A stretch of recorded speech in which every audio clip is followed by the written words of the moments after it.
Sejam muito bem-vindos ao nosso podcast Direito Ilustrado. Aqui o nosso objetivo é sempre desenhar o direito para você, para que ele fique claro, para que seja didático, para que você absorva todas as informações que a gente vai passar aqui. Hoje, o tema vai ser direito tributário, mais especificamente o imposto de renda. Esse que está batendo na nossa porta aqui, você precisa entregá-lo com muita urgência. Meu nome é Renan Fará, eu sou advogado e eu tenho a honra de receber aqui um ilustre convidado, daí também o motivo Direito Ilustrado, o Dr. Catros Santa Rosa, que aceitou aqui o meu convite de participar. Catros, por favor, se apresente a todos. Olá, Renan. Eu sou advogado há 28 anos, né?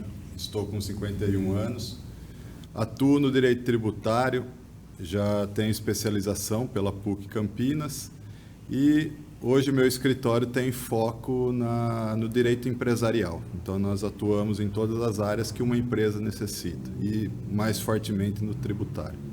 Perfeito, não. Catros é conhecido na cidade toda, pelo menos por mim, de uma forma muito forte, muito intensa, na questão do direito tributário. Quando eu tenho alguma dúvida no escritório que eu não sei resolver, é para o Catros que eu ligo. E o Catros, além de ser um parceiro, um amigo, um irmão de muitos anos, também é um advogado que tem um renome muito forte, principalmente nessa questão tributária. Por isso que ele está aqui hoje, por isso que ele aceitou hoje sentar aqui no banco dos entrevistados. Antes de começar, eu gostaria só de contar uma história que eu vi hoje de manhã a respeito de um experimento que foi feito nos Estados Unidos, numa escola, em que todas as crianças receberam um balão e nesse balão elas tinham que escrever o próprio nome. Colocaram todos num pátio grande e todos tiveram que espalhar essa bola, essa bexiga, e depois de todas ali bagunçadas, embaralhadas, foi dado 5 minutos para que cada uma delas encontrasse o seu próprio balão, o seu próprio nome. E é claro que em 5 minutos nenhuma achou o próprio balão, diante daquela confusão toda de balões, né?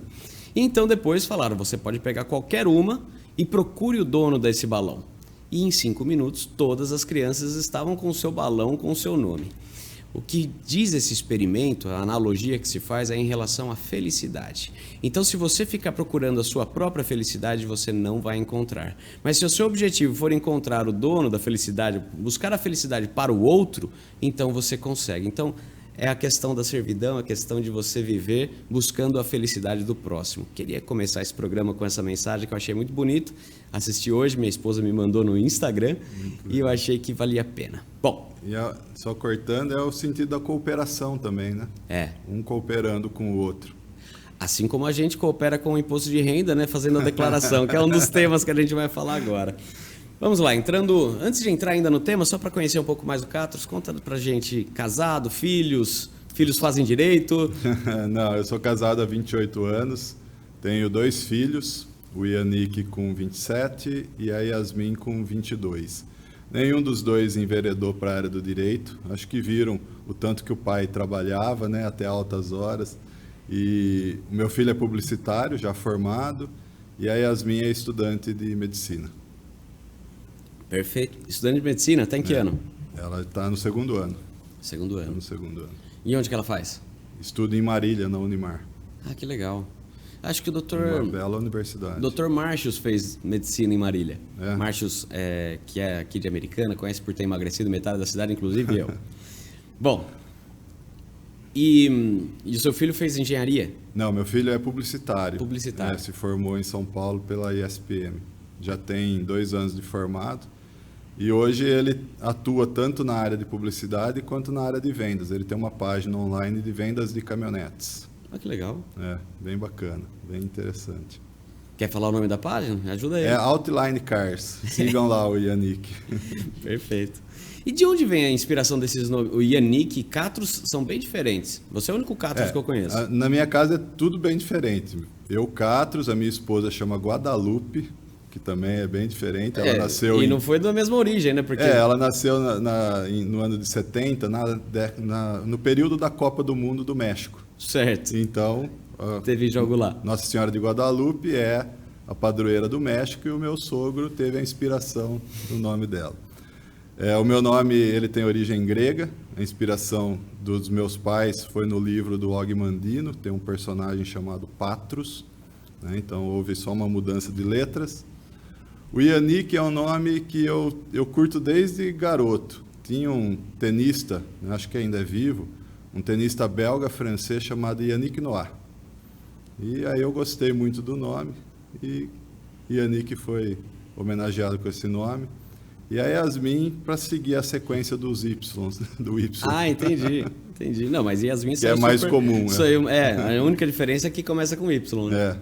O meu filho também, ele chama Davi, mas eu coloquei um H no final, igual Farah, F-A-R-A-H, é Davi, D-A-V-I-H. Falo que isso tornou o nome dele especial, único, Sim. né? Mas ao mesmo tempo fez com que a vida inteira ele falasse Davi com H. A professora corrigiu a prova dele agora essa semana, eu estava vendo, e ela corrigindo, dizendo que ele estava escrevendo errado, e escreveu Davi errado. Eu falei, mas quem é ela para corrigir ele se ela escreve o nome dele errado? Enfim, não é? A gente tem essa mania de defender os filhos, mas a gente às vezes tem que pôr um pé atrás e deixa a professora corrigir. Bom, sem mais delongas, conta pra gente então a respeito do mérito aqui da nossa questão. Sem mais preliminares, vamos atacar o mérito. O que é imposto de renda e por que é necessário declará-lo? Ok. O imposto de renda é um imposto de competência federal, né? O governo federal é que tem competência pela Constituição de cobrá-lo e ele incide sobre todo o rendimento que a pessoa física ou a pessoa jurídica obtiver durante um período que é um ano calendário. Então, de 1º de janeiro a 31 de dezembro de cada ano, nesse período você faz uma composição de todos os rendimentos que a pessoa física obteve e aqueles rendimentos são tributados. São rendimentos de trabalho assalariado, da prestação de serviço de profissional liberal, tal como nós, advogados, engenheiros, arquitetos, médicos, né? Ganhos de capital, então, na venda de algum bem imóvel, você teve um ganho, comprou por 100, vendeu por 150, esses 50 ficam sujeitos ao imposto de renda, tá? Ganhos de aplicações financeiras e etc. Então, todo ganho que tiver está sujeito ao imposto de renda. E as pessoas jurídicas, elas, né, as empresas, elas ficam sujeitas ao imposto sobre o lucro. Então, o lucro que elas obtiverem no período de um ano é sujeito ao imposto de renda. E o porquê da declaração? A declaração foi a forma que o governo elegeu para a apuração do tributo. Nós chamamos, tecnicamente, de lançamento por homologação. O contribuinte fica obrigado a apurar o tributo, informá-lo à Receita e promover o recolhimento. E a Receita tem um período de até 5 anos para analisar se a declaração está correta, se tem alguma inconsistência e se o pagamento liquida exatamente o que era devido. E a grande diferença entre fazer pela pessoa física e fazer pela pessoa jurídica é que a pessoa física é 27,5%, é isso? Na pessoa física existe uma tabela que é progressiva. Certo. Ela vai de 15% a 27,5%. Não, começa com 7,5% e vai até 27,5%, dependendo da faixa de rendimento. Tá? Certo. Na pessoa jurídica existem outras formas de tributação. Nós temos a tributação pelo lucro presumido, onde você presume um lucro baseado no faturamento, né, e aplica o imposto sobre aquela alíquota. Tem o lucro real, onde efetivamente você apura qual que é o real lucro da atividade exercida. Tem o lucro arbitrado, tá? E tem o mais comum, que é o Simples Nacional, onde também é um valor fixo, uma alíquota fixa baseada no faturamento, aplicada sobre o faturamento. Qual que é a alíquota do Simples? Também tem diversas faixas, tá? Depende do nível de faturamento. As empresas que podem aderir ao Simples são empresas que faturam até R$ 4.800.000 no ano. Tá? E a cada faixa há uma alíquota diferente. Entendi. É por isso que ele é interessante por ser progressivo, pelo menos ele tenta ser, né?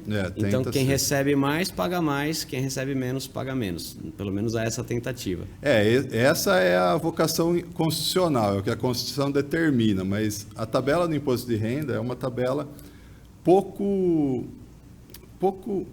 utilizada, pouco valorizada, eu diria. Tá? O governo federal não tem muito interesse pelo imposto de renda.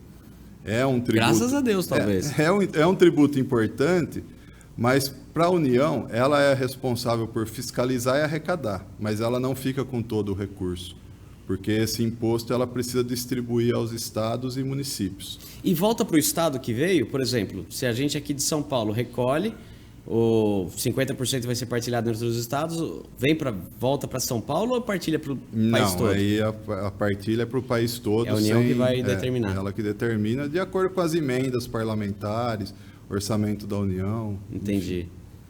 É por isso que falam que São Paulo carrega alguns estados nas costas. Exatamente. São Paulo, hoje, né, e sempre foi, São Paulo é o estado que tem a maior arrecadação. A arrecadação do estado de São Paulo, ela é maior do que a soma de todos os outros estados. De todos os outros? Eu achava que era de 8. Eu ouvia falar assim, São Paulo, locomotiva do Brasil. Bom, sem querer causar intrigas, né? O programa vai nacionalmente distribuído, mas era o que o pessoal na faculdade falava. A gente irritava, a gente ia no encontro, chamava Encontro Nacional dos Estudantes de Direito, o ENED. Uhum. Eu fui no ENED de Curitiba, em 2003, fui no ENED de Goiânia, em 2005, e depois teve um ENED que foi em Campinas, eu não fui, ou seja, na cidade onde eu fazia a faculdade, eu não fui no ENED. Mas a gente tinha uma faixa enorme, assim, a gente colocava no ônibus, São Paulo, locomotiva do Brasil, só para irritar o pessoal dos outros estados. Né? Uma piada meio interna, meio inteligente, porque poucas pessoas iriam entender, mas provoca aí emoções em quem está no outro estado. E quais são as obrigações do contribuinte em relação a declarar o imposto de renda? O contribuinte, esse ano até 31 de maio, o contribuinte precisa apresentar a declaração que nós chamamos de declaração de ajuste. Como o imposto de renda tem esse fato gerador complexo, que é de 1º de janeiro a 31 de dezembro, o contribuinte precisa apurar o quanto ele teve de rendimentos nesse período, o quanto ele já recolheu de tributos, e aí ele tem a oportunidade de fazer as deduções legais que a lei permite. Deduções com educação, dele próprio, dos dependentes, com despesas médicas, com plano de saúde, né, despesas de saúde, despesas com previdência, então se ele tem um plano de previdência onde ele contribui mensalmente, ele pode, dependendo da natureza desse plano, ele pode deduzir a base de cálculo do imposto, e aí ele vai apurar nessa declaração, né, se ele teve movimentação de bens, né, comprou ou vendeu bens, e nessa declaração ele vai apurar se ele pagou o imposto que era devido, se tem mais imposto a pagar, ou se ele pagou a mais, onde ele teria o direito da restituição. Pessoal, eu estou me sentindo fazendo uma consulta, porque eu estou em fase de declaração de imposto de renda, minha contadora está me pedindo os documentos, e a previdência privada é uma coisa que eu tinha esquecido de mandar. Não é que eu tinha esquecido, eu achei que era só mais um gasto. Né? Por exemplo, eu alugo o carro, eu achava que o aluguel do carro serviria para abater, mas não serve. Não. Aluguel de carro não, né? Não. Aliás, nem aluguel de casa também não, a não ser que eu recebesse esse aluguel, Se certo? você recebe, é um rendimento, é uma renda, e você tributa essa renda. Ela certo. Ela é submetida à tributação. O aluguel do carro, no nosso caso de advogados, se nós atuamos pelo CPF, como pessoa física, nós temos que ter um livro-caixa. Aí você pode até abater no livro-caixa se esse carro é utilizado para a sua atividade. Bom, olha lá. Mais uma dica Mais aqui. uma dica. Na hora que terminar, ele vai passar a conta da consulta. Bom, e quais são as principais informações que devem constar no imposto de renda? Essa questão dos rendimentos mensais, né? E se foi abatido, se foi retido na fonte, né, o imposto. Quando você trabalha para uma empresa, muitas vezes ele é retido na fonte? Sim, o assalariado, né, o empregado assalariado, ele tem a retenção na fonte. Então, é uma obrigação da empresa, do empregador, quando efetua o pagamento, já reter a parcela do imposto de renda e recolher diretamente a Receita Federal. O profissional liberal, não, é diferente. Aí nós temos o carnê-leão. Né? Então, o próprio contribuinte tem que apurar os rendimentos dele naquele período do mês e efetuar o pagamento através de uma guia. O carnê-leão é mensal? É mensal. Tá. É mensal. Não é a cada ato? Não, ele é mensal. Ele é composto durante o período de um mês. Tá. E é por isso, na hora que você estava falando sobre compra e venda aí de um terreno, por exemplo, ou até de um veículo, talvez, você comprou por 100, vendeu por 150. É por isso que as pessoas, antes de... A quanto que você vai querer declarar que você está recebendo? É para não pagar esse imposto desse ganho patrimonial. Esse é o imposto de renda sobre o ganho de capital, né?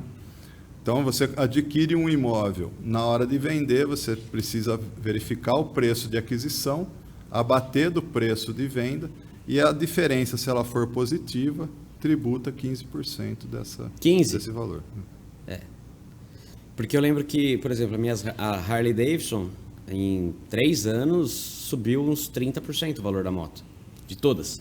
Em carro é difícil ter esse ganho, mas agora na pandemia foi um fenômeno que se verificou, né? Uhum. Acho que por falta de peça, falta de carro novo. Quem comprava paralisação carro novo, de linhas de montagem, exatamente. Muitos clientes tiveram esse ganho porque comprou antes de 2020 e foi vender lá em 2021, o valor do veículo quase que dobrou de preço. Então, aconteceu isso com a minha Harley. Tem uma Fat Boy, eu comprei ela por 42 e hoje não acha por menos de 60. Só que ao mesmo tempo, se eu for vender, eu vou ter que comprar outra e a outra também vai estar cara. Então, eu não ganhei. E se eu colocar isso no papel, vou ter que pagar imposto pelo acréscimo patrimonial e não vou ter rendimento disso de verdade, porque eu vou ter que colocar mais dinheiro. Não é um ganho, né? Não é um ganho que veio para o bolso, efetivamente. Exatamente. Se eu quiser pegar outra, a não ser que eu venda só por vender, né? Vender para ficar com dinheiro, para usar em outra coisa. Sim. Aí aumentou 20 mil. Mas olha que diferença, em 2 anos, a gente fala que o harleiro, ele acha que a moto valoriza depois que ela se torna dele, sabe? Ela não perde valor, ela ganha. Porque, comprei isso, comprei aquilo, usei a moto, cuidei dela. E...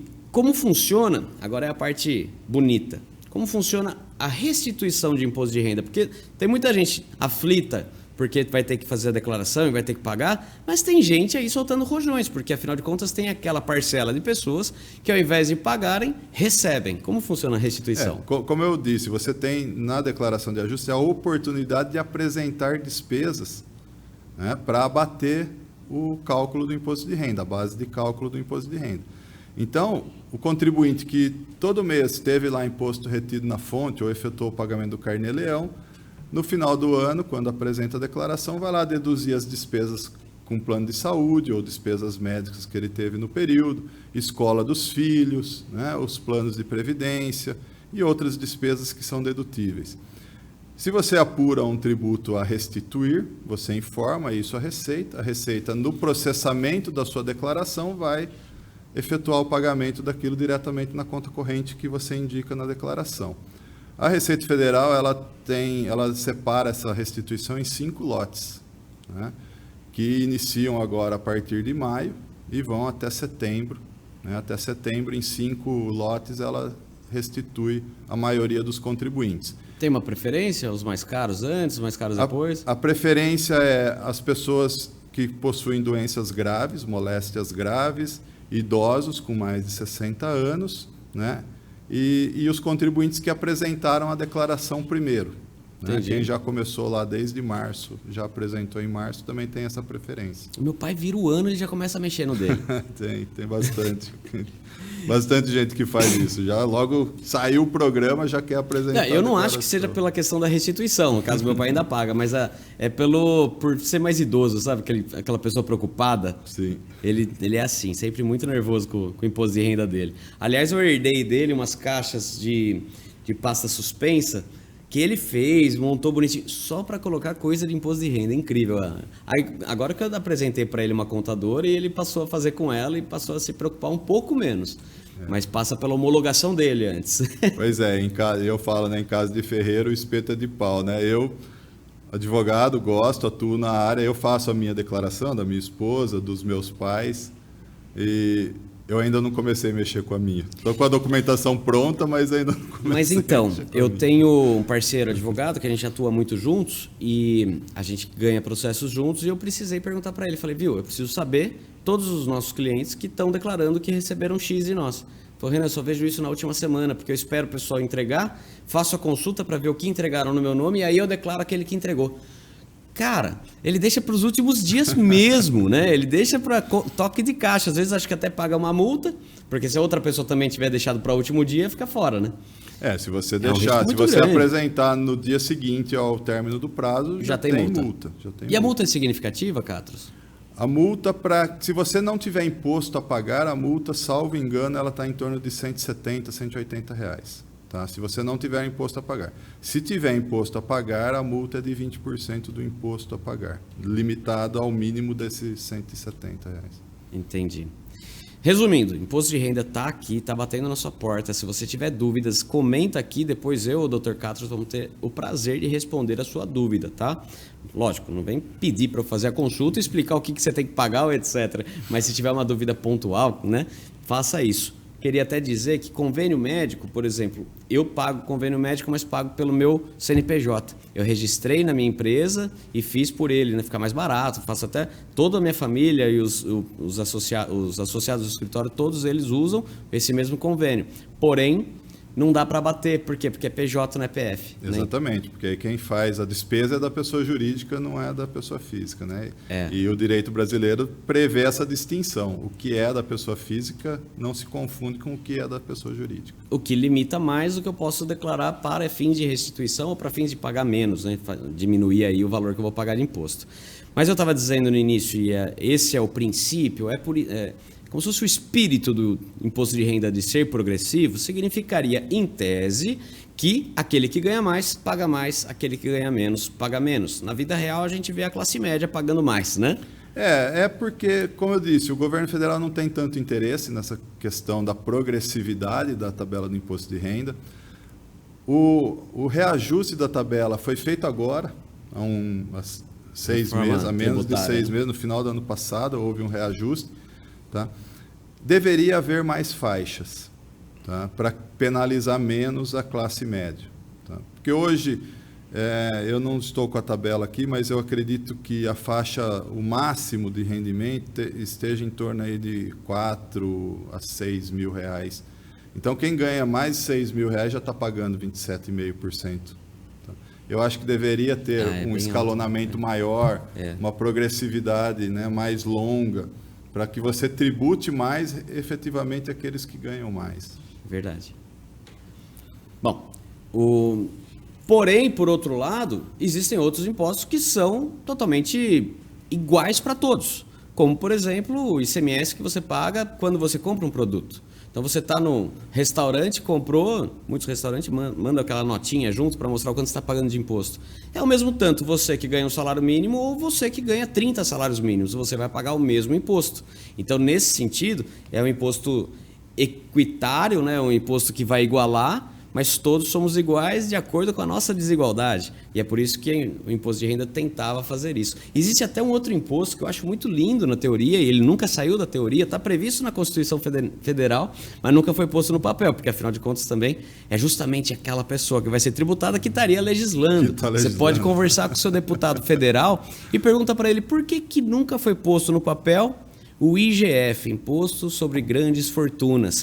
Faz parte do palanque político de todo candidato. Vamos legislar o IGF. Pode acompanhar, você vai ver, principalmente de esquerda. Mas na hora que chega ali, e eu não tenho lado, tá? Sinceramente, falei esquerda porque é o mais comum de ouvir lá. Mas na hora que ele toma posse, ele esquece da promessa do IGF. Você consegue falar alguma coisa pra gente sobre o Imposto de Grandes Fortunas? Como funciona em outros países, por exemplo? Olha, o imposto sobre grandes fortunas, ele realmente existe na Constituição desde 1988 e nunca foi regulamentado, né? Ele nunca foi instituído efetivamente no Brasil. Primeiro porque existe a questão, o que é a grande fortuna? Qual que é o valor que você considera grande fortuna ou não? Porque isso é um conceito meio vago, né? Para um pode ser uma coisa, para outro 10 vezes aquela coisa. Então, isso realmente nunca aconteceu. Também entendo que existe essa falta de vontade política, né? Porque, de repente, eu vou tributar o meu próprio patrimônio, né? Então, para que isso? Mas eu vi algumas experiências de outros países. A Espanha, salvo engano, instituiu esse imposto recentemente. E o que tem acontecido? Grandes fortunas têm saído da Espanha por conta da União Europeia. Entendi. Grandes contribuintes espanhóis estão indo para Portugal ou outros países onde não existe essa tributação. Tá? Então, isso é um risco também. E nós estamos num continente onde nós temos diversos países no nosso entorno, né? recentemente o Uruguai era considerado um paraíso fiscal, então era muito fácil, né? Se esse imposto vier a ser instituído no país, temos o risco de algumas fortunas migrarem para esses países menores. Entendi. É a responsabilidade tributária de cada pessoa. Como você vai interpretar isso? Se você enxerga, na realidade eu penso o seguinte, se você enxerga que o seu tributo, seu imposto, dinheiro que você paga, seja numa compra de uma refeição, seja na declaração de imposto de renda, se você sente que esse dinheiro retorna em saúde, educação, transporte, se você sente isso, talvez você pague com mais orgulho, né? Com menos sentimento de estar sendo tolhido, de estarem passando a mão na sua bunda. Você paga com prazer. Tanto que um dos lugares que mais paga imposto, acho que é Dinamarca, Finlândia, são países que pagam muito imposto. Mas você tem o benefício do retorno. Você tem um retorno. Eu entendo assim, nós temos uma carga tributária alta, sim, o Brasil tem uma das maiores cargas tributárias do mundo. Tá? Não é a maior, mas está bem próximo disso. O problema é a destinação. Né? Esse recurso ele deveria ser destinado à educação, saúde, segurança, mas não, nós vemos aumento de salário de parlamentares, benefícios, bolsa disso, ajuda daquilo. Além dos escândalos de corrupção. Fora os escândalos de corrupção. Né? Então, por isso que acaba sendo traumático. Mas veja que o IGF nos Estados Unidos, deve ter outro nome lá, mas o princípio é o mesmo, só se paga quando a pessoa vem a óbito, certo? No IGF, bom, se bem que Estados Unidos, quando a gente fala de lá tem 50 estados. E cada estado legisla de uma forma diferente. Mas eu acredito que o IGF seja algo nacional, acredito. Quanto a isso, a pessoa tem o direito de escolher em destinar 50% vai para a família. Então, a herança toda que sobrou do decújo, daquele que morreu, 50% vai para a família. E o valor de grande fortuna, salvo engano, é acima de 1 milhão. O que faz o cara, na verdade, em vida transferir antes, né? Então, você transfere antes, ou até a holding, que é outro assunto que a gente vai conversar. Até porque nos Estados Unidos 1 milhão, qualquer imóvel custa mais de 1 milhão. Lá. $1 milhão? Tem muitos, né? Mas aí você tem a opção de destinar esse dinheiro, esse 50%, né, que sobra, para... Aliás, ou você paga imposto com ele, você recolhe ele todo como imposto. Ou você doa para instituições de universidade, enfim. E é por isso que tem universidades que tem nome da família, por isso que a cara já tem o ingresso na universidade certo, a gente vê muito isso em filme, né? Não quer dizer que o americano é mais caridoso do que qualquer outro povo, é porque ele não quer pagar imposto. Nem a faculdade para o neto, né? Porque se ele fez uma boa doação, ele garantiu toda a linhagem dele naquela universidade. Então, às vezes tem faculdades com nome de sala, com o nome daquela família, etc. É por isso. O IGF sendo bem aplicado, né? Tendo aí uma destinação que nasceu para existir, o motivo dela sendo cumprido. Aqui a gente já viu 3 formas aqui de você surrupiar, né? E não pagar o IGF se um dia ele vier para a sua conta. E mudando agora de assunto, vamos falar sobre quando a pessoa tem dinheiro no exterior. Mas antes disso, Catos, eu vou chamar aqui o intervalo nosso. Você, por favor, não saia daqui, assista. Se estiver aqui no banheiro, vai agora. E volte logo, que a gente ainda tem vários temas interessantes. E no final, eu vou fazer o quiz jurídico. Você vai conhecer o que é o quiz jurídico nosso, que são perguntas um pouco mais dinâmicas, um pouco mais divertidas. Fica com a gente até daqui a pouco. Urban Ladies and Gents. Esse é o salão de beleza, estúdio de beleza que eu utilizo para manter o meu cabelo em dia, minha barba em dia, e eu recomendo que você conheça. Ali você vai passar por profissionais que são especialistas no atendimento. Todo mundo se sente muito à vontade na Urban Ladies and Gents.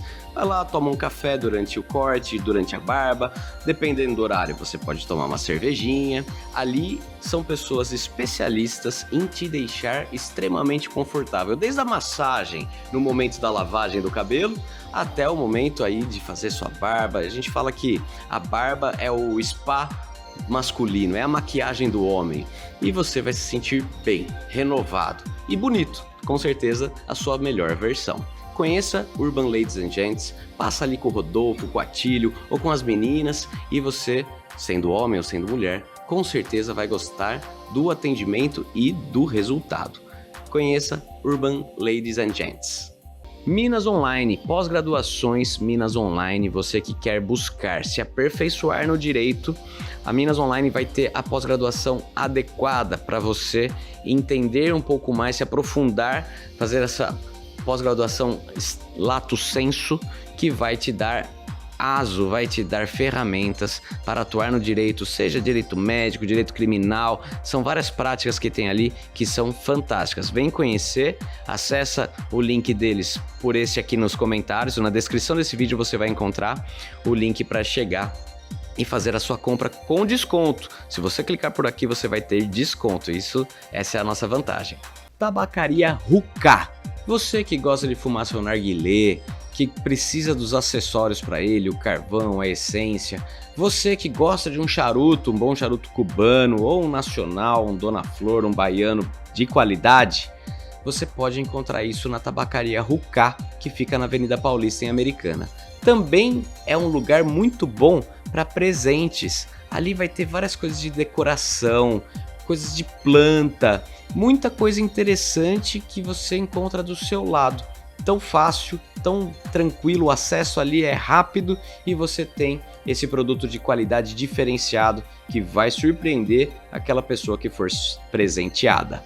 Portanto, vá, faça uma visita na Rucá e diga que você conheceu ela através do nosso podcast. Imobiliária Rogano. Você que tem um imóvel, que quer vender, que quer alugar, ou você precisa alugar o imóvel, comprar o imóvel, o Rogano é o cara que vai encontrar o melhor para você. Conversa com ele, manda uma mensagem para o Rogano e vai conhecer as opções que ele tem. Tenho certeza que alguma delas vai te agradar, e se você falar, não gostei dessas, mas eu quero aquela que não está no catálogo dele, vai conseguir chegar a isso para você, pode ter certeza. O Rogano é o cara. Segue ele.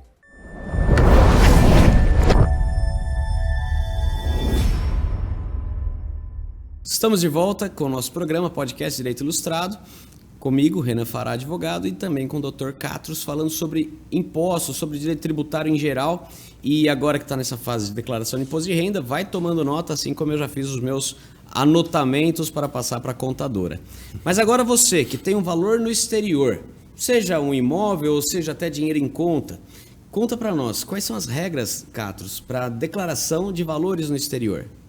Tá, os valores e bens, quaisquer bens que você possua no exterior, eles devem constar da sua declaração de imposto de renda apresentada à Receita Federal aqui no Brasil.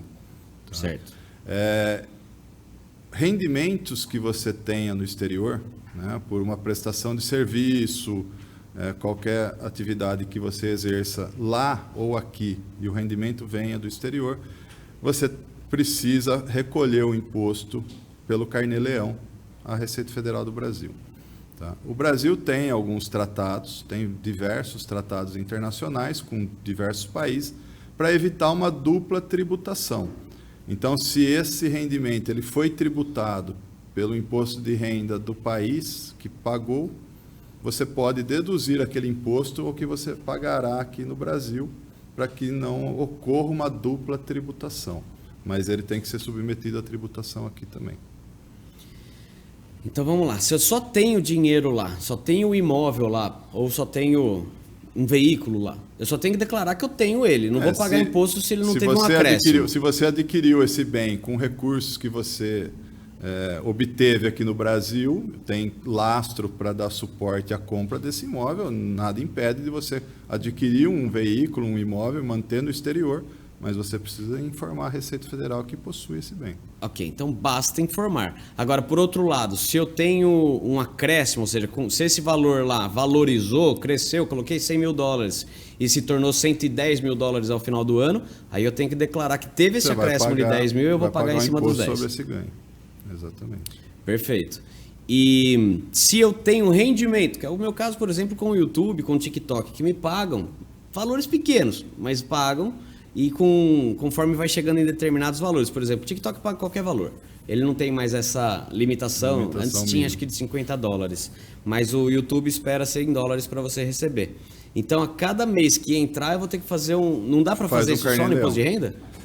Existe uma falha, né, um descumprimento de uma obrigação acessória sua, porque ele é no mês seguinte, você tem que efetuar o recolhimento no mês seguinte ao recebimento. Entendi. No Carnê-Leão. Você pode, sim, declarar né? Quando eu falo que eu estou tomando nota, eu não estou brincando. Você pode incluir isso na sua declaração de ajuste no final do ano, mas Se a Receita Federal detectar que você recebeu lá em junho, julho, agosto e não efetuou o pagamento, ela pode cobrar te penalizar, né? Te multar por esse descumprimento da obrigação acessória.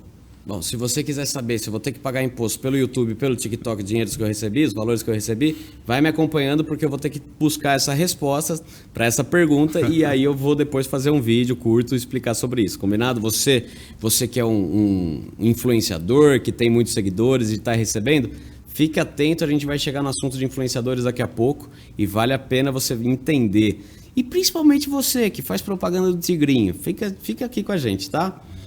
Vamos lá. E quais são as consequências de não declarar o valor no exterior? Isso é a sonegação. Tá? A sonegação fiscal é você deixar de prestar informações à Receita ou prestar informações falsas. Então, se você possui um imóvel, um bem no exterior ou mesmo no Brasil e não submete isso, não inclui isso na sua declaração, você está omitindo uma informação. Tá? E a sonegação, ela é um crime federal. Sim. Tá? É um crime previsto em lei e submete a uma pena, acho que é o máximo até de 8 anos. E a mínima? A mínima, 2 anos, salvo engano. Bom, sendo uma pena mínima de 2, pena máxima de 8, eu posso dizer que cabe acordo de não persecução penal. Então, qualquer coisa, procura a gente aí. E a próxima pergunta era justamente o que é uma sonegação fiscal e as consequências legais, que acho que você acabou de responder. Agora, conta para nós, justamente sobre essa questão dos youtubers, dos blogueiros, instagramers, tiktokers, qual que são os casos mais comuns de sonegação dessa turma que começou a receber dinheiro do exterior, que não estava acostumado, muitas vezes são pessoas que ainda não tinham muitas condições e de repente, né, ficam emergentes e não declara e ao mesmo tempo vive vida de rei. Conta para nós. Às vezes pela falta de informação ou por falta de um assessoramento jurídico adequado, né? A pessoa recebe através de pessoa física, né? Recebe no próprio CPF e aí você fica sujeito a um imposto alto de 27,5%. Então, a tendência é ou ocultar esses rendimentos, não declará-los integralmente, adquirir bens em nome de terceiros, do pai, da mãe, do irmão, do sobrinho, né? E isso tudo vai acumulando infrações, tanto tributárias quanto infrações penais, né? Quanto atos ilícitos. Hoje nós temos a lei de lavagem de dinheiro, então recursos advindos do exterior, e se eles forem vultuosos, efetivamente eles vão ficar sujeitos à lei de lavagem de dinheiro. Tá? E a aquisição de bens em nome de terceiros também é um crime chamado de ocultação de bens, também prevista na lei de lavagem de dinheiro. Então não adianta distribuir para o cunhado, para a mãe, para o sogro? Não, porque você está sujeito tanto às multas tributárias por sonegação fiscal quanto ao ilícito penal, a pena pelo crime de ocultação. Entendi. Então, isso é algo muito comum, a gente tem como exemplo também, isso é muito comum no Brasil todo, mas no Rio de Janeiro tem uma série na Globoplay chamada Vale o Escrito. Série muito legal, conta a história dos bicheiros no Rio de Janeiro. A briga entre as famílias, as guerras, né? E como foi o crescimento de cada um, ou o declínio, e como eles eram muito assassinados na academia. Uma coisa que eu vi, eu fui no Clube do Bosque e roubaram a antena da minha moto lá. Putz, a antena da moto serve só para evitar que a linha de pipa pegue o seu pescoço. E alguém furtou a minha anteninha de moto. Fiquei muito chateado. E é um lugar que você está propício, você está vulnerável. Você não leva a arma pro clube, você não leva a arma para academia, né? E talvez ali, depois do momento do treino, adrenalina que dispara, você, né, endorfina que dispara, você não está esperando que vai ser abordado. E é uma coisa muito comum. Então fique esperto, você bicheiro, ou você que tem alguma coisa a temer no momento que for para academia. Faz uma academia em casa. O jogo do bicho é um crime, é uma contravenção penal, né? Porque no Brasil não é permitido o jogo de azar, né? Essas apostas esportivas, existe uma lei que regulamentou as apostas esportivas, mas o jogo em si, ele ainda é proibido no Brasil. Então, mesmo que ele seja permitido em outro país e você divulga esse jogo e receba rendimentos dessa atividade ilícita, você é um contraventor aqui no país, você está praticando um ato ilícito aqui no Brasil, porque por estar recebendo recursos, dinheiro de uma atividade ilícita. É o caso aqui que a gente estava falando sobre o Tigrinho. Sabe que eu tive um cliente que teve sérios problemas criminais, mas a gente conseguiu resolver em inquérito, porque ele era fisiculturista e ele dizia no canal dele, pode comprar aqui, no nosso link tem promoção, os anabolizantes. Só que os anabolizantes, a venda de anabolizante aqui no Brasil, sem receita, tudo, é ilegal. Então, como ele passava o link, onde dá para você acessar e comprar, ele respondeu criminalmente por isso. Consegui absolvê-lo por demonstrando que tantos outros gigantes, maiores gigantes no sentido físico e também de mais seguidores, de mais influência, também faziam patrocínios de laboratórios, etc. E os laboratórios é no Brasil, vai atrás do laboratório, não dele, né? Então, no fim, a gente conseguiu arquivar isso. Mas é o princípio, né, do crime acaba sendo o mesmo. E o caso que a gente estava falando sobre bicheiro é uma contravenção penal, é o que a legislação a doutrina chama de crime anão, de tão pequeno que é, tão irrisório. Ninguém fica preso por contravenção penal, ninguém fica preso por ter maquininha de bingo no bar, ninguém vai preso por isso, tá? Por quê? Porque é um crime que a pena é muito baixa. A não ser que ele faça isso de forma contumaz, mas mesmo assim é muito raro ter problemas mais sérios com isso. Aonde que o cara vai ter problema? Quando ele passa com esse recurso, não poder declarar, porque como é que você vai declarar que você ganha daquilo, né, de uma origem ilícita? E aí você passa a ter problemas com isso. Você vai ter sonegação fiscal, você vai ter ocultação de bens, você vai ter lavagem de dinheiro, crime organizado. E aí ele acha que a coisa é pequena, quando soma isso tudo dá pena grande, muito grande. A lei ORCRIM, a lei de organização criminosa, é severa, vai ali determinar cargos, né, profissão, qual é a sua função dentro da organização, e a pena é pesada. Tenho clientes que estão em pena pesada só de ORCRIM. Nada mais colou, só que ele participava efetivamente. De uma organização criminosa. Exato. Então ele tinha um papel ali no trabalho do tráfico, mas ele efetivamente não foi pego ele comercializando nem nada, mas ficou bem documentado a função dele ali. E ele caiu por isso. Ele não, era uma mulher, no caso. Bom, então, você, youtuber, pense no Al Capone. Al Capone cometeu crimes, né, de máfia, de tráfico de bebidas alcoólicas nos Estados Unidos e por muitos e muitos anos e não conseguiam pegá-lo, não conseguiam flagrá-lo em nenhum crime. Foi pego por sonegação fiscal. Pelo um princípio latino, né, pecunia non olet, ou seja, o dinheiro não tem cheiro.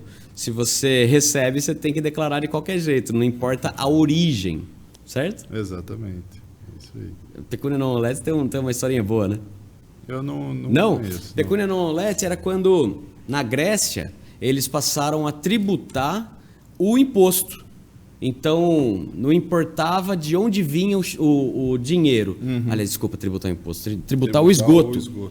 Então, não importava de onde vinha o dinheiro, mas sim se você tinha rendimento daquilo. Então, assim, pecunia non olet, porque o esgoto tem o seu cheiro, e não importa o cheiro, porque o dinheiro não tem cheiro. E aí passaram a tributar isso também. Daí que veio esse princípio do direito tributário, que tudo que faz dinheiro, tudo que faz renda, tem que pagar. Então, nós temos na legislação federal um dispositivo que determina que todo o recurso que ingressar na conta corrente do contribuinte, se o contribuinte não demonstrar a origem com documentos idôneos, aquele dinheiro é considerado, aquele depósito é considerado como renda omitida e sujeita à tributação com multas que podem chegar até 225%. Uau! Do valor que ganhou? Do valor que ingressou na conta corrente. Nossa. E que você não comprovou a origem. Tá, que absurdo. Então tome muito cuidado, porque senão o seu sócio majoritário indesejado pode ficar com muito mais do que seu lucro. Vai ficar com a sua bancarrota, na verdade, né? Com a sua falência. Aliás, é um argumento, né? Quando você fala, mas se ele pagar, ele pode até fechar as portas, né? Então ele não conseguiu pagar porque ele, senão, ficava inviável o negócio. Você pega uma tributação alta, um imposto de renda pessoa física 27,5%, coloca mais uma multa que seja de 150%, se torna impagável, né? É mais do que o recurso que você recebeu. Sim. Sim, ainda tem muita coisa para pagar antes disso aí virar lucro, né? Exatamente.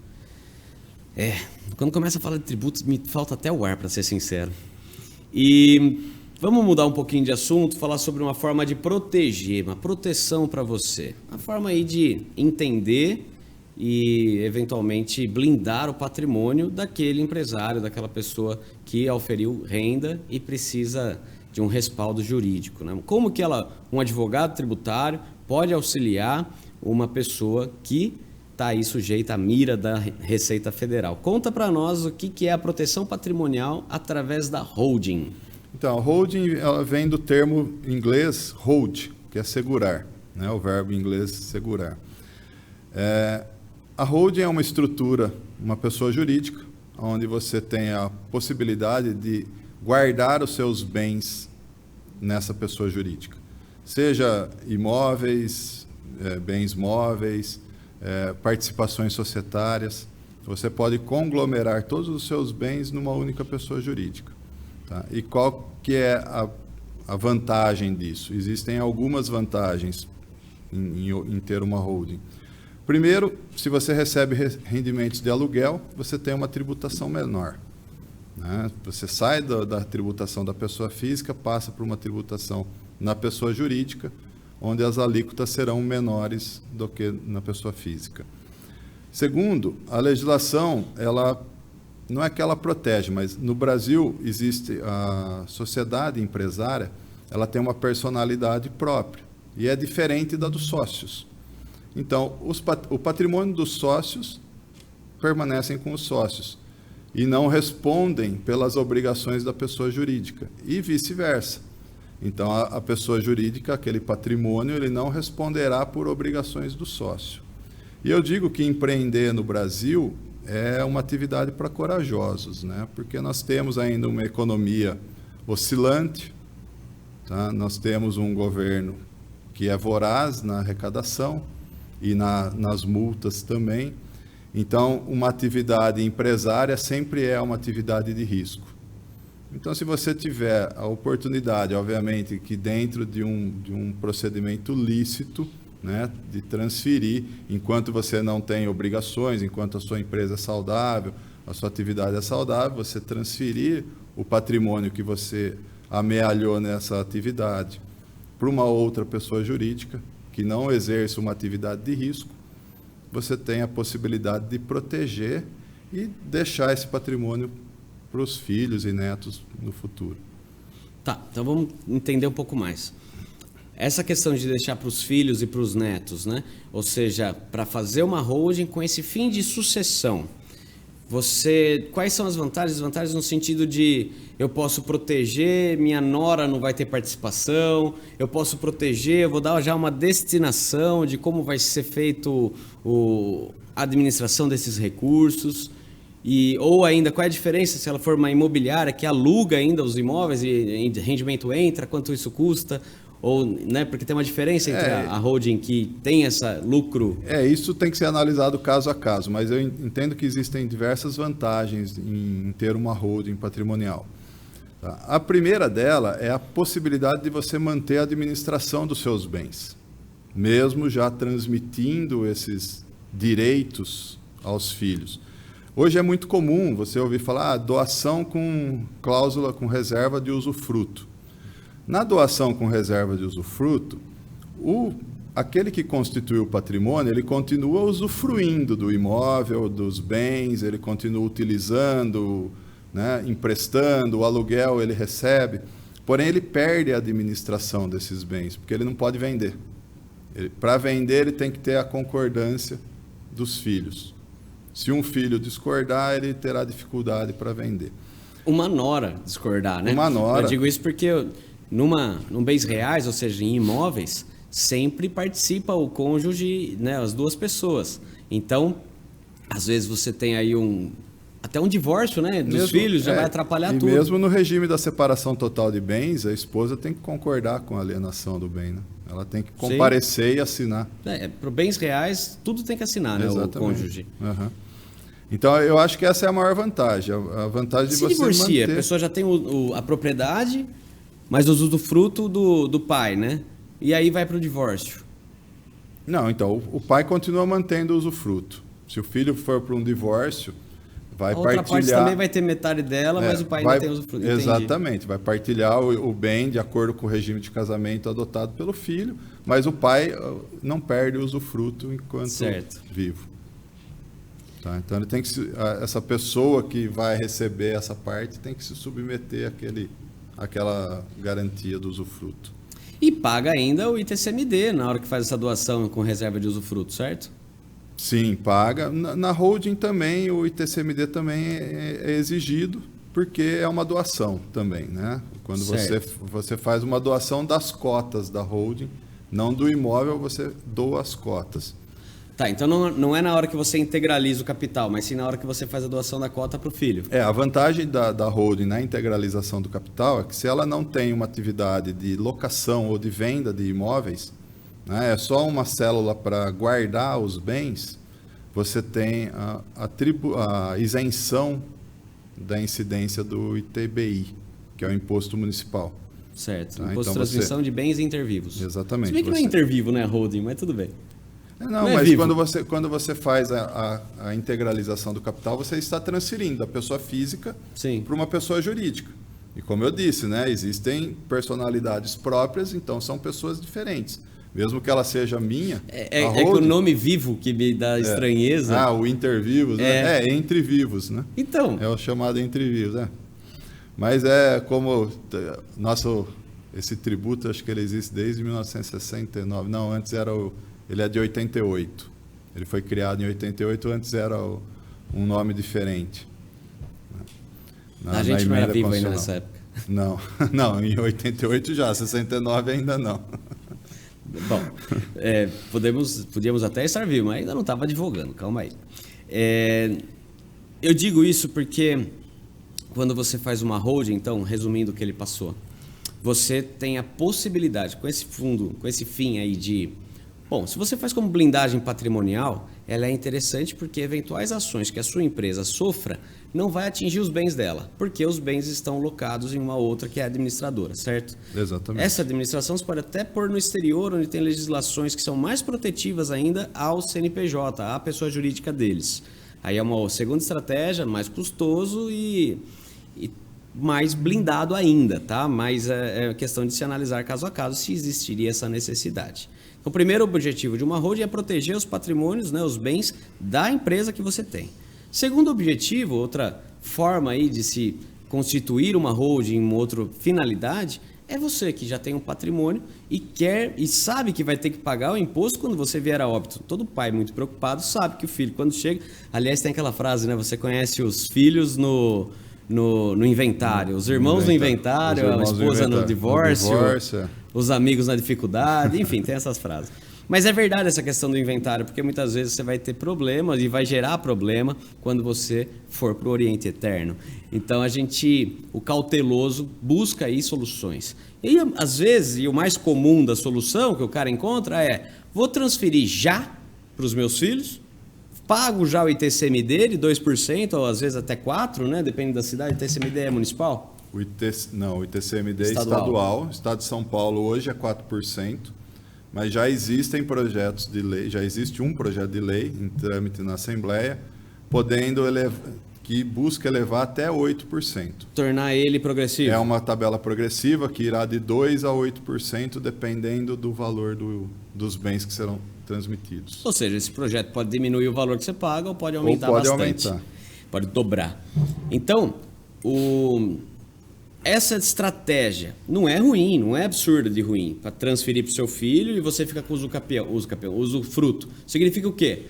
A propriedade, quem está na matrícula, quem é o dono, passa a ser os seus filhos. No entanto, você vai ser o legítimo usuário daquele bem, legítimo morador de lá, ou até aquele que recebe o aluguel, até o momento da sua morte. Usufruto vitalício. Ok. E aí, quando você morrer, já é deles e não tem nem o que inventariar. Mas é aí que eu falo que você perde a administração dos bens. Né? Você não administra mais sozinho. Se quiser vender, precisa da concordância de todos os seus herdeiros. Na holding, a vantagem maior que eu vejo é essa, de você manter a administração dos bens. Existem cláusulas societárias que nós podemos instituir chamado call option, né? Uma opção de chamada. Então, eu de repente não quero mais, eu doei todas as cotas da holding, mantive a administração vitalícia, então eu sou administrador, mas eu não quero, por qualquer situação que a vida trouxe, eu não quero mais ficar sem cotas.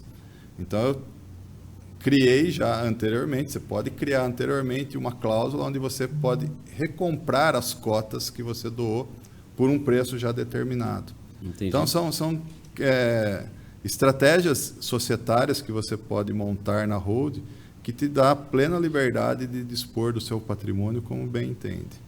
O que na doação com reserva de usufruto não existe. Exato.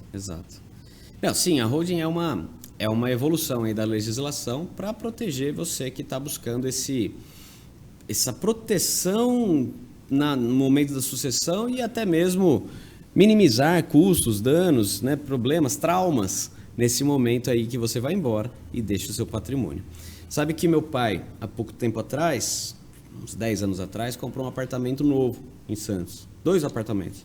E aí ele passou tudo no nome dele. Eu falei, pai, o senhor já tem 82 anos agora, vai ficar comprando coisa colocando seu nome, vai pagar imposto 2 vezes. Tá? Mas eu senti que ele tinha essa insegurança em relação à administração. De perder essa amanhã depois um filho divorcia, já vou ter problema, depois...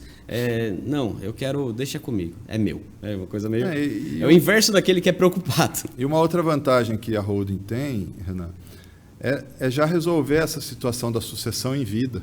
Sim. Porque quantos inventários nós vemos que não são solucionados? 10 anos. Por quê? Porque a família recebeu lá 3, 4 imóveis, mas não recebeu dinheiro. Sim. E aí não tem que pagar ITCMD, precisa pagar cartório, precisa pagar advogado. Então tem um custo envolvido nesse inventário. No mínimo queima um para pagar os custos. E os herdeiros não têm recurso para concluir o inventário. E precisa vender um bem, mas para vender o bem eu preciso terminar o inventário. Faz contrato de gaveta e vai engatando, vai alinhando tudo. Alinhando não, vai de pendurando uma coisa na outra, né? Exatamente, e o inventário nunca se encerra. Acontece muito. Muito. Bom, acho que a gente acabou falando já sobre o ITCMD, mas o que é o ITCMD e como ele impacta no custo da sucessão de bens? O ITCMD é um imposto que incide tanto na doação em vida quanto no causa-mortes, na transmissão dos bens após o falecimento do proprietário. Tá? O que ele impacta é exatamente isso. Às vezes o herdeiro recebe o imóvel, mas não tem recurso para pagar aquele imposto que não é barato, é 4% sobre o valor de um imóvel. Sim. Né? Então, se for um imóvel é uma coisa, se você recebe 3 imóveis já é um valor muito maior. Então, aí talvez você tenha que dispor efetivamente de um dos bens para poder pagar esse imposto. Pessoal, esse foi o nosso bate-papo com o Dr. Catros. Antes de encerrar, eu vou para o quiz jurídico, aquele que você estava esperando. Vamos lá, Catros. Deixa eu ver aqui 3 perguntinhas, as melhores. Começar pelo qual a sua piada favorita relacionada a questões tributárias? É uma piada que eu sempre lembro relativa a questões tributárias, é o contribuinte conversando com a Receita. E a Receita diz ao contribuinte, você me deve imposto. O contribuinte, ok, me diga o quanto eu te devo que eu vou pagar. Não, é obrigação sua apurar o quanto você me deve e recolher. Né? E o contribuinte, mas e se eu recolher errado? A Receita diz, aí eu vou te multar por você recolher errado. Então é uma piada assim que ilustra bem esse manicômio tributário, né? Eu gosto desse termo, manicômio tributário. Se você pudesse tributar uma coisa inusitada, qual seria? Olha, eu pensei nisso, eu tributaria na nossa área de direito decisões mal redigidas, mal feitas. Porque é incrível quando você pega uma decisão que você nitidamente vê que não houve análise de nada do que foi discutido ou debatido pelas partes no processo. E por que eu tributaria isso? Porque isso gera mais trabalho para todo mundo. Né? Gera mais trabalho por uma falta de atenção ou por um excesso de trabalho, né, da parte que deu a decisão. Então, é uma coisa que eu tributaria. Puxa vida, né? E é verdade mesmo. Tem muitos juízes que nem analisam, nem leem tudo, ou você vê que está totalmente despreparado para aquela matéria, para analisar aquilo. Às vezes o cara é excelente como penalista, como familiarista, mas na hora que pega uma matéria que foge dele, ao invés de buscar se socorrer de livros ou até de parceiros aí para chegar numa solução boa, vai de acordo com o nariz dele e sai aquelas lambanças. Faz uma decisão meia boca, né? Não analisa todos os fatos e argumentos. Que bom seria se a gente pudesse não pelo decide menos nada. multar, né? Multa. Porque a gente tem que pagar a sucumbência quando perde. Por que o juiz não tem nenhuma despesa, não tem despesa quando perde a sentença dele? Não tem risco nenhum. A sentença é reformada, toda hora reformada, e ele continua com aquele posicionamento. Aconteceu muito em Americana. Eu acho que é a questão da responsabilidade. Nós, advogados, temos responsabilidade sobre tudo que fazemos. O juiz não tem. E vai explicar para o cliente que você perdeu porque você errou. Né? Exatamente. Agora, aconteceu muito de eu ter ali uma tese forte de decisões recentes, isso na área criminal. E o juiz fala assim, boa sorte em Haia, querendo dizer, você só vai conseguir isso no Tribunal Internacional. Putz, reformei no TJ, né? Mas você vê como o cara é retrógrado, ele prefere que você se lasque, vai recorrendo, porque aqui não, né? E aí é o que acontece, né? O judiciário abarrotado, os tribunais travados. É verdade. Bom, eu vou pedir para você se despedir do público, por favor, Catros. Bom, obrigado a todos que estiveram aqui nos assistindo. Obrigado, Renan, por essa oportunidade de falar um pouquinho do direito tributário, uma matéria pela qual eu sou apaixonado, gosto muito de falar. E muito obrigado por esse dia, foi incrível. Pessoal, eu quero também, mais uma vez, agradecer, Catros, por ter aceitado o convite, ter vindo aqui discutir sobre esses temas. Sei que eu faço um esqueleto e mando, e sei também que eu mudo bastante durante. Então, a pessoa que senta aqui, ela já está preparada, eu sei que é preparada para responder as questões, porque é do métier dela, é do dia a dia dela, e eu aproveito aí para entender mais, conhecer mais, estudar mais. Veja, sou advogado desde 2007, mas isso não impede de aprender. Você que gosta de aprender, temos aí nossos cursos online que você pode acompanhar aqui, conforme vai passando aqui o nosso programa, mas eu fico como dica mesmo. Vai aprender alguma coisa, estudar uma língua nova, estudar, se você não é do direito, né? Vai se aprimorar com os estudos que você só tem a ganhar com isso. Mais uma coisa que eu queria dizer antes de encerrar é que eu e o Dr. Catros, apesar de amizade de longa data, recentemente tivemos aí alguns processos em que a gente atuou em lados opostos. E fica a dica para você, advogado que gosta de uma boa briga. Escolha as brigas que você vai entrar, porque, por vezes, vale muito mais a pena. Quando às vezes a pessoa fala, putz, mas o cara do outro lado é seu amigo, e agora? Melhor ainda, a chance da gente fazer um bom acordo, uma boa composição, é maior, porque um entende mais o que o outro diz. É como se o diálogo ficasse mais facilitado. Então, aprenda a não ver o advogado do outro lado como um concorrente, como um briguento, como um inimigo. Não somos inimigos, pelo menos não deveríamos ser. Então, se você consegue sentar numa mesa, conversar e entender a empatia, né, pelo lado do outro, o que o outro busca, qual que é o objetivo, e vamos tentar compor, a chance de sucesso nisso é muito maior. Então, eu vejo que a minha amizade com o Catros é vitoriosa, porque por vezes a gente teve essa situação e conseguimos solucionar da melhor forma. Fica a dica para você, não veja o seu coleguinha como inimigo. Veja como uma pessoa que sente as mesmas dores, os mesmos problemas que você enfrenta no dia a dia, ele também passa. E por isso a gente tem muito mais similaridades, ou seja, muito mais semelhanças entre um e outro do que distâncias. É essa a dica que eu dou no final desse programa. Quero agradecer a sua audiência. Peço que comente aqui direito tributário para que o YouTube entenda que esse tema é relevante, esse vídeo é relevante para esse tema.